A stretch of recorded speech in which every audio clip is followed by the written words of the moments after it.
on. Guess it's on. Good morning. Good morning.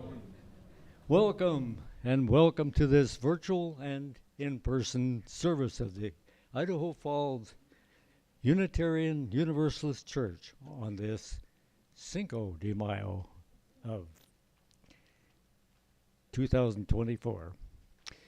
We know you come here for different reasons: to find community, to seek your spiritual and personal truths, to question, to nurture your heart and soul, to be nurtured, to explore new ideas, to find comfort, and perhaps to find the answers to some of your bigger questions.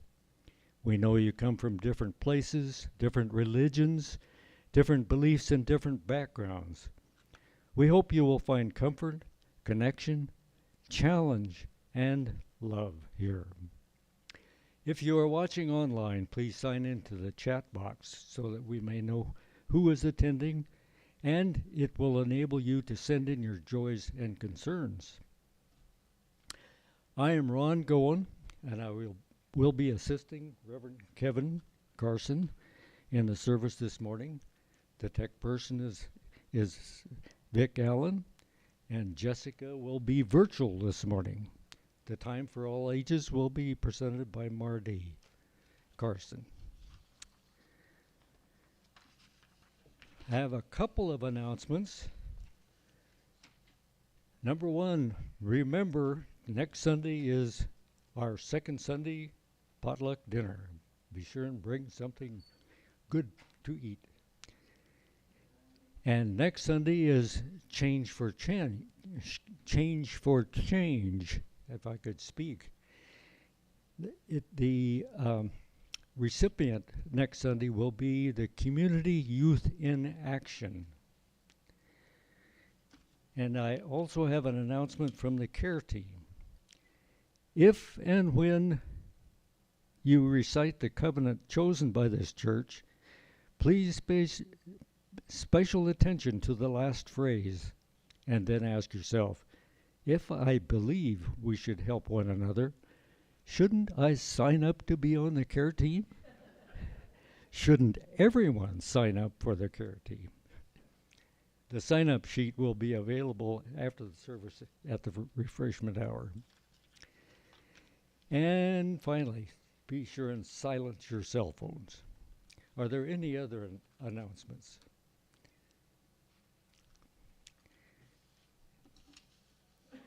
Let's see.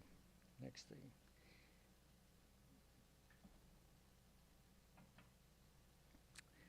Now let us prepare ourselves for worship. Calm our hearts, our minds, our breathing. Breathe deeply in and out, listening to your breath as I ring the peace bowl 3 times.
Our church's covenant helps us remember why we are a part of this faith and why we give our time and our resources to this congregation. If you so choose, please recite along with me the covenant that this congregation has chosen to live by. Love is the spirit of this community, and service its law. This is our great covenant, to dwell together in peace, to seek the truth in love, and to help one another. We will now light the chalice. As we ignite this flame, may it represent the warmth of love, the clarity of wisdom, and the transformative power of community. Let it guide us on our journey of shared exploration and understanding. We will now have our community greeting. Good morning. Good morning. How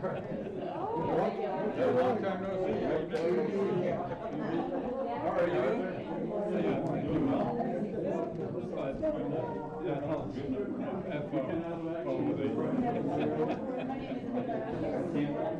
The only other option is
So did they do the thing to release the thumb?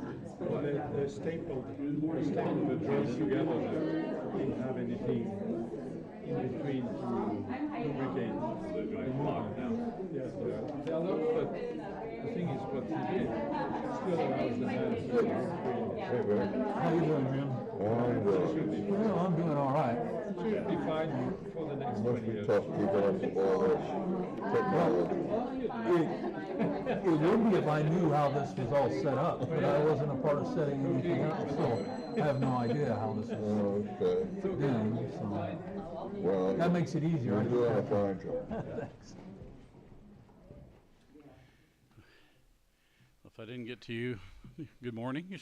As I could see, everybody back again. It's still waiting for spring to fully get here. It's at least the trees are blooming outside and amidst the snow that was spitting on us on the way down this morning. But our call to worship this morning is my favorite poem of all time, Wild Geese by Mary Oliver.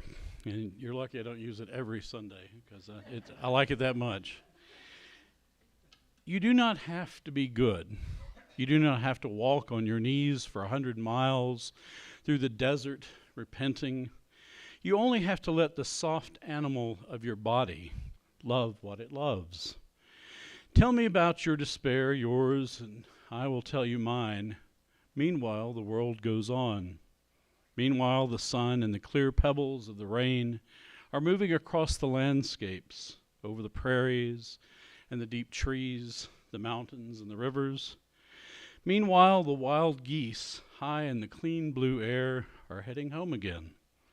Whoever you are, no matter how lonely the world offers itself to your imagination, calls to you like the wild geese, harsh and exciting, over and over, announcing your place in the family of things.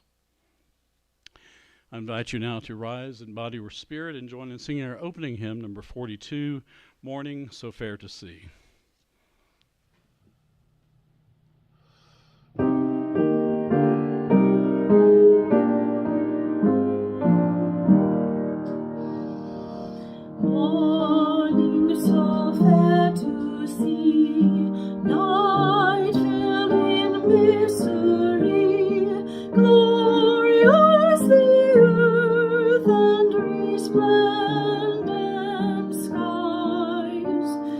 Pilgrims, we march along, singing our joyous song, as through an earthly paradise. Tall are the verdant trees, deep are the flashing seas, glorious each wonder the seasons bring. Brighter is faith's surmise, shining in the pilgrim's eyes, from which our waking spirits spring. Age after age we rise, 'neath the eternal skies, into the light from the shadowed past.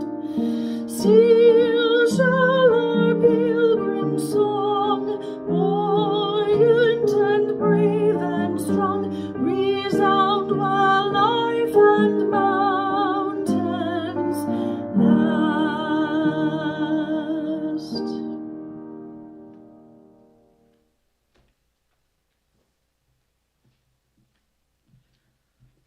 Good morning. This morning's Time for All Ages is yet another Cherokee tale. It's How Cicadas Brought the Beans. It is a Cherokee legend as told by John M. Okenson, a member of the Cherokee Nation, and it was published on January 28th, 1914 in the Richmond, Virginia Times-Dispatch. Now, a long time ago, in midsummer, when Lalu the cicada began to sing, the old women among the Indians used to go out into the fields with their baskets to gather green beans. And while they were away in the fields, one of the old men would gather the little children and promise to tell them of how the cicada brought the beans to the people, if the little ones would only keep quiet until their mothers and grandmothers got back and had put some beans to cook in the pot. So while the little ones listened, the old man would tell them this story. It was at the time the animals got so crowded in Galunlati, the world above the arch of the sky, that they sent the tiny water beetle down to the world below to find some earth. After the water beetle had gone down to the bottom of the water, which covered all the earth at that time, and he'd brought up a bit of mud, and after this bit of mud had grown now to be the earth as we know it, the animals all came down from Galunlati. Now, they were in such a hurry to get down to this earth, which they could see by looking over the edge of the world above, that it was hard for the great beaver, who was chief of the animal people, to make them remember to take some food with them. Over and over, the great beaver had to tell the animals that they had to take seed to plant on the new earth, as well as food to last them until their seed had had time to grow. And it was springtime, when the earth had gotten hard enough for the animals to live on, and then they came down, hand over hand, by way of 4 cords which had been let down to hold the earth from the 4 corners of the world above. Every animal had on his back a pack which held food and seeds for planting. Now, that rabbit was the fellow who ought to have brought down the bag of beans for seed. But when he came to the edge of the world above and looked down, he was afraid. He was afraid that if he strapped a pack on his back, he would not be able to stick to the cord and come safely down to the earth. So, when no one was looking, he took off the pack and threw it in a pile of brush. And when the great beaver asked the rabbit for the seed beans to plant, the rabbit looked very sad and said that The strap on his pack had come loose, and the pack had fallen before he was halfway down. Well, all the animals began to look for that pack, but it was not to be found on earth. And so the animals planted their corn and their tobacco and their greens and their nut trees and their goobers and their potatoes. But they had no beans. And then they began to build their houses while they were waiting for everything to grow.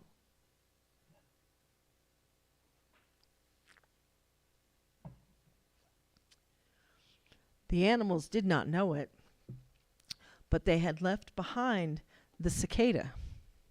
He had gone to sleep months before when the winter was coming on, and it was not until midsummer, long after the others had gone down, that Lalu woke in Galunlati and found himself alone. And when the cicada had found that all the others had gone, he went all around the edge of the world above to find out where they had gone. And he came to the pile of brush into which the rabbit had thrown the beans for seed, and he found that the beans had spilled out of the pack and they were growing. And the cicada was very hungry, so he cooked some of the green beans and sat down and began to eat them, though he knew everybody had always waited for them to grow ripe and hard. And they were good. As he ate, he heard a noise down below. It was the animals in council, and they were talking about what they would have to eat next winter. The cicada heard some of the talk, and he leaned over and shouted, "Hey, you got to try some of these green beans." And he threw down a handful of green beans. The animals tried them, and they were good. And then they told the cicada how to get down. And now, whenever the cicada begins to sing after waking from his long sleep, the people know that the green beans are ready to eat. And we will now proceed with our joys and concerns.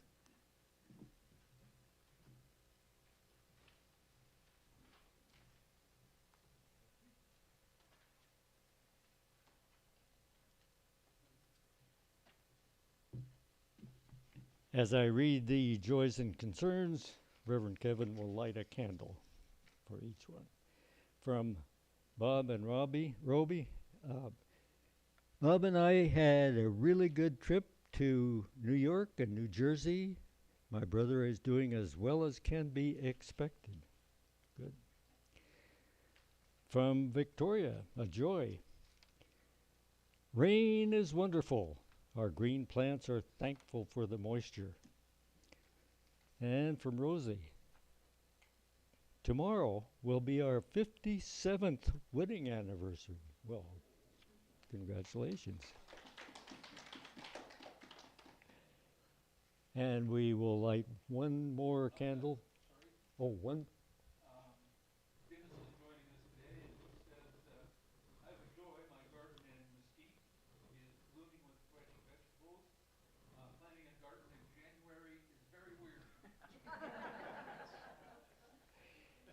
That is a joy.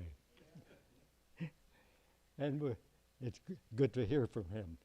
And we will light one additional candle for those joys and concerns that we carry in our hearts.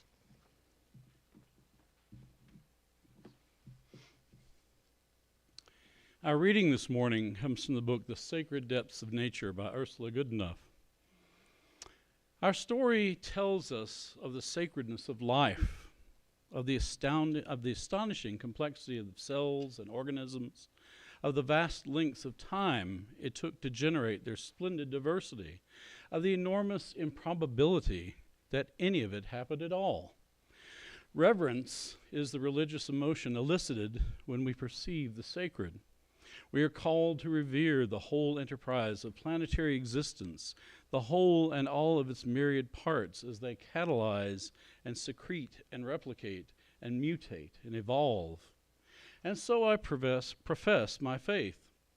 For me, the existence of all this complexity and awareness and intent and beauty and my ability to apprehend it serves as the ultimate meaning and the ultimate value. The continuation of life reaches around, grabs its own tail, and forms a sacred circle that requires no further justification, no creator, no superordinate meaning, no purpose other than that of the continuation, continue until the sun collapses or the final meteor collides. I confess a credo of continuation, and so in so doing, I confess as well a credo of human continuation. We may be the only questioners in the universe, the only ones who have come to understand the astonishing dynamics of cosmic evolution. If we are not, if there are others who know, it is unlikely that we will ever encounter one another. We are also, whether we like it or not, the dominant species and the stewards of this planet. If we can revere how things are and can find a way to express gratitude for our existence, then we should be able to figure out, with a great deal of work and goodwill, how to share the earth with one another and with other creatures, how to restore and preserve its elegance and grace, and how to commit ourselves to love and joy and laughter and hope. It goes back, in the end, to my father's favorite metaphor. Life is a coral reef. We each leave behind the best, the strongest deposit we can, so that the reef can grow. But what's important is the reef. An offering to support the mission of this church will now be given and gratefully received.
I love it when we have jazzier music with Jessica. We talk about planning the music every week, and I've told her that about the service topic this week and the fact that there was going to be a big picture of a bug on the front, so we figured it could be a lighter, kind of jazzier music.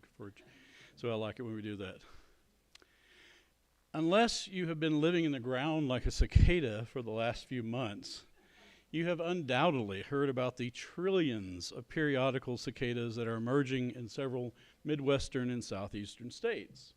It is a rare simultaneous emergence of brood 19 of the 13-year cicadas and brood 13 of the 17-year cicadas, which hasn't happened in America since 1803, the year Thomas Jefferson purchased the Louisiana Territory from France.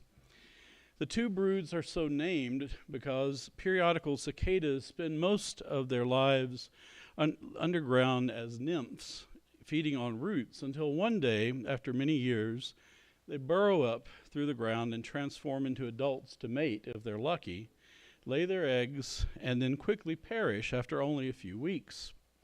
Brood 19 is also known as the Great Southern Brood because it is the largest brood by geographical standards.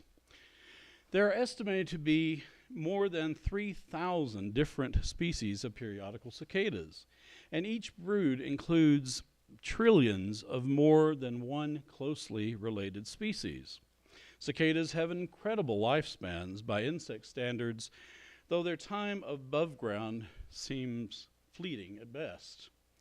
Most insects live for less than a year, typically only in the warm months, and some, like the mayfly, only live for a few hours after they transform into adults to mate and lay eggs. Adult cicadas do eat plant juices, but adult mayflies do not eat and quickly perish. Female mayflies often live less than 5 minutes after they transform. It is something to think about if you see a mayfly hatch on the edge of a river. We should appreciate the sublime beauty of their brief moment in the sun. If you happen to live around a few small patches of woodland near Springfield, Illinois, where the two broods overlap in areas known as contact zones, you are living through a uniquely interesting time, though you may not appreciate the sudden arrival of the incredible number of very loud insects nearby. The next simultaneous emergence like this will be when broods 19 and 12 emerge together in the year 2245.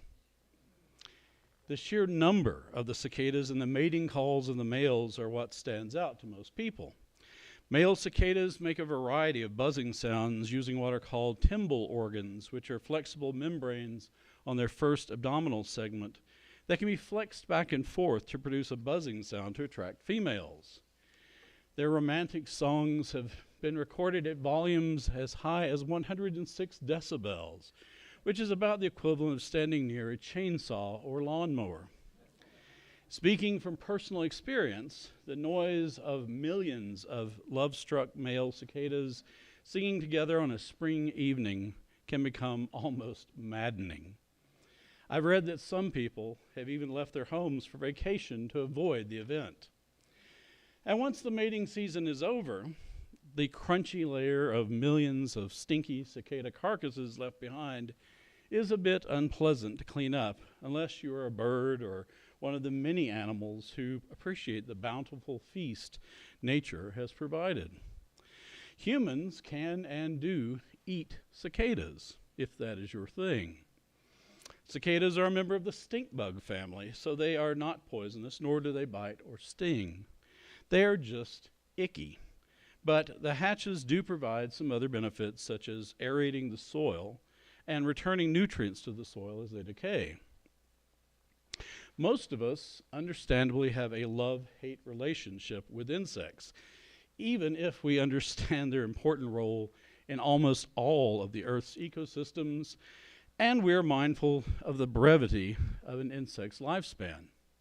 Mosquitoes and other biting insects can make a camping trip or time outdoors miserable for us mammals whose blood is often essential for an insect's reproduction.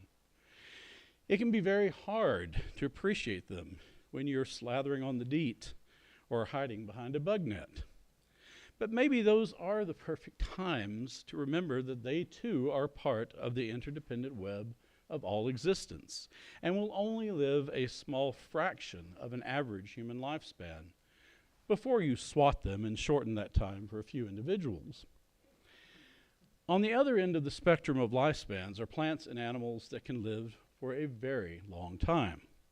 There are ancient trees that are nearly 5,000 years old. And there are clonal organisms like aspen groves and fungal networks that are much older. The root system of the Pando aspen grove in Utah, for example, which is a 47,000 tree clonal colony of a single quaking aspen, is estimated to be 80,000 years old. And among vertebrate animals, the Greenland shark can live for 400 years, not even reaching sexual maturity until they are 150, and giving birth after an estimated gestation period of 8 to 18 years. We don't know a lot about the elusive Greenland shark yet, but we have learned that they don't do anything quickly. Swimming alongside the Greenland sharks are bowhead whales that can live over 200 years, meaning that some bowheads that are alive today were born before Herman Melville wrote Moby Dick. And as for land animals, the current crown goes to a Seychelles giant tortoise named Jonathan, who is estimated to be 191 years old this year. He is thought to have been born in 1832, 5 years before the beginning of Queen Victoria's reign. Jonathan lives on the island of St. Helena, the island where Napoleon died in exile just 11 years before Jonathan was born. The current global average life expectancy for human beings is 73.33 years, and it varies depending on the country you live in due to factors such as access to clean water, sanitation, and health care. In the United States, for example, it is 79.25 years, and in Japan and a few other European nations, it is almost 84 years. Several of the poorest African countries have the lowest life expectancy of around 55 years, but increasing access to clean water continues to improve this every year. No matter what, though, humans are somewhere in the middle when it comes to typical life expectancy across all forms of animals. But unlike all, or at least most, of our fellow creatures, we are aware of our own mortality. A mayfly or cicada may be blissfully unaware of their short, frenzied lifespan, but we learn early in life that we will all die eventually. And the best we can expect to live is somewhere close to the average life expectancy. Some of us will live decades longer, and some will die far too young. But none of us can expect to live as long as a giant tortoise. Luck and circumstance of birth play a huge role, no matter how careful we are in our life choices or daily routines. It may be hard to find much comfort in knowing our place in the great interdependent web of life when we experience the death of a loved one. Everyone close to us is a precious individual life, and we rightfully grieve when they leave us, especially when their death is outside of our normal expectations, as in the death of a child. In prior centuries, and even just several decades ago, it was more common to lose children to disease. But these days, with advances in medicine and improved living standards, routine child deaths are greatly diminished in the more developed nations. The leading cause of death among children in America is no longer disease, but accidental injuries, including car accidents, drownings, and shootings. Various forms of cancer rank second at around 17%. Growing up, I remember my older relatives telling me stories of siblings lost to pneumonia or influenza. Deaths like these are thankfully no longer common. Life can seem all too brief at times, and nature can seem ruthlessly indifferent.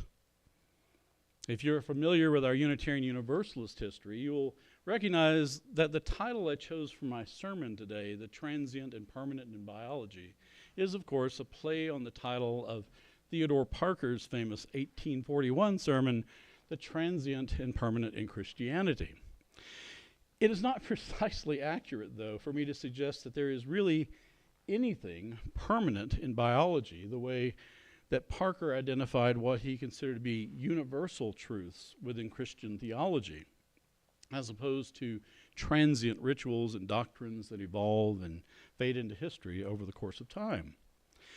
It may be easy to extrapolate ideas about spirituality to extend across space and time, but at least for now, biology is a strictly terrestrial subject.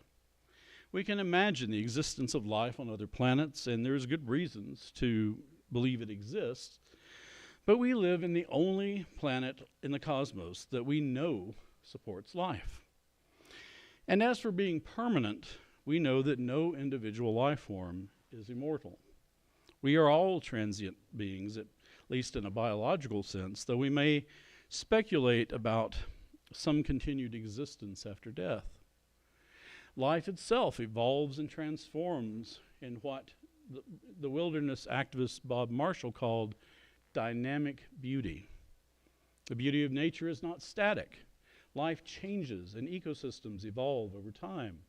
Forests transition from one group of species to the next. Oceans come and go, and even continents collide and separate. Science has revealed that there were billions of years of Earth's history before there was anything alive here at all. There were also mass extinctions that nearly ended life on Earth, and there are many scenarios we can imagine that would forever extinguish all the life that now exists. Earth, too, shall perish one day, probably being swallowed up by our dying sun. We can hope that life is a permanent aspect of the evolving universe or even a multiverse, but there are no certainties. Some cosmological models predict an ultimate end to even the particles within our atoms, indicating that life can't possibly endure forever. Pondering big questions like these can be intellectually exciting and emotionally sobering. It instills awe and wonder. There's a reason we invented religion. The human imagination has produced many ideas for coming to terms with the transience of human existence. And there are at least two ways of thinking about this from a naturalist perspective. We can expand our individual frame of reference by thinking broader about life within the time of our own lifespan, or we can think deeper about existence within an even greater span of time from before we were born till long after we are gone. The first way nurtures an expansive appreciation for life within an interconnected ecosystem. In his book, A Sand County Almanac, the conservationist Aldo Leopold described this approach with the phrase, thinking like a mountain.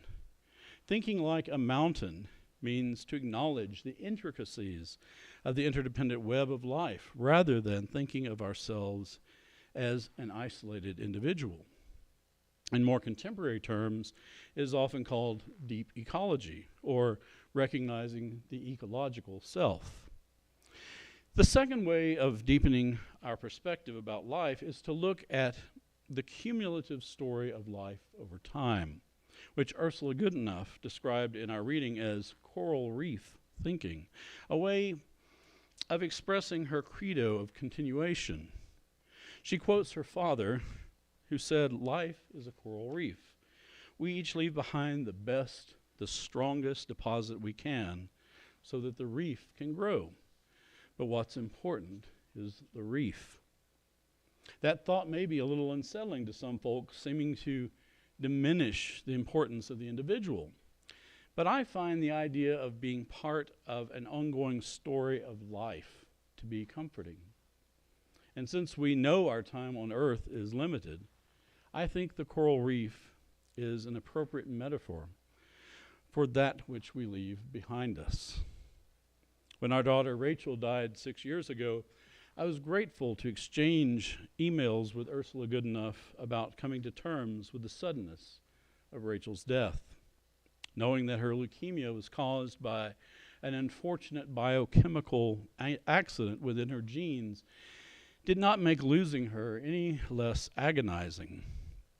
But focusing on her life in coral reef terms gave me some solace.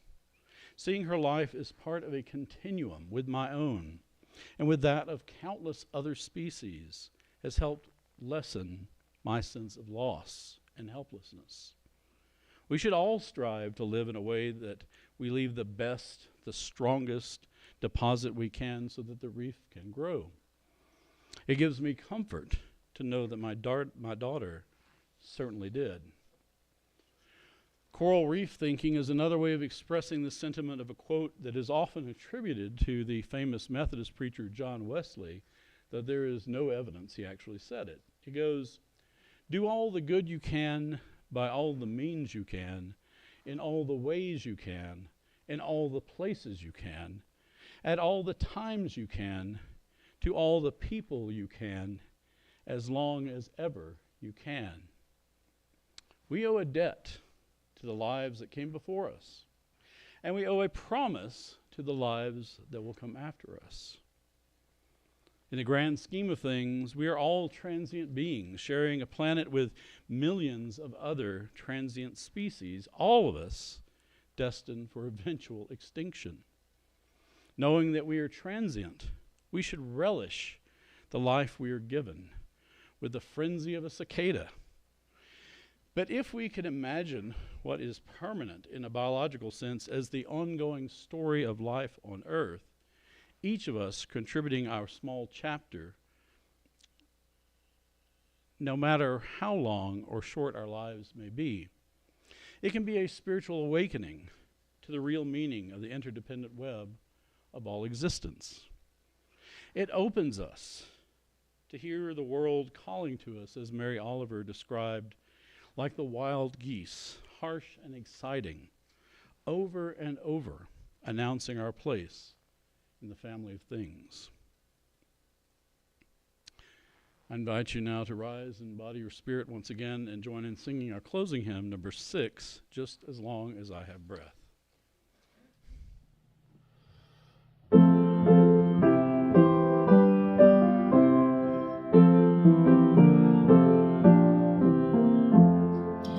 Just as long as I have breath, I must answer yes to life.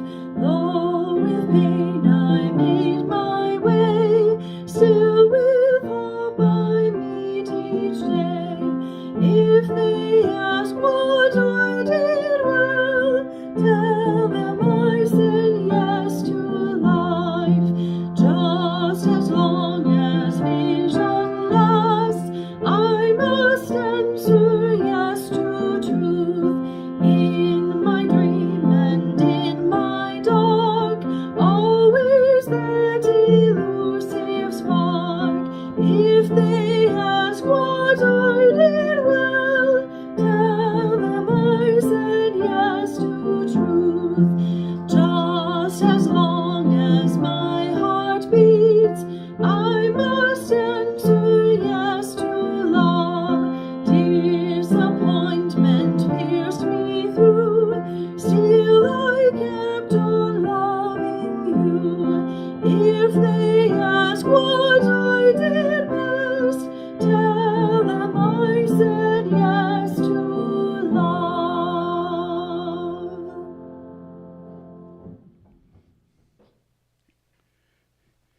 Our closing words of the poem Saying Yes by Roseanne B. Shawiak. Sorrowfully echoing, calling through the trees, whispers softly sighing, floating upon the breeze. Life falls, sliding through a side door, one that has not been marked, but opens quickly when given a second chance. An entire world opens up to an invitation. Love is emanating from people everywhere, splendidly opening upon a new shore, being rinsed clean, a pure and newly sprung life. All around, sounds of nature are pouring forth in tribute of our lives and experiences. Bowing down, kneeling on one knee, saying yes with a gentle happiness and a joy so great it cannot be contained. Flowing out upon others who are in need, filling them with the love and peace of a new world without war.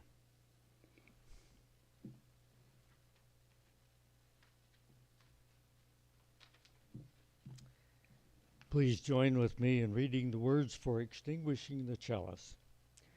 We extinguish this flame, but not the light of truth, the warmth of community, or the fire of commitment. These we carry in our hearts until we are together again.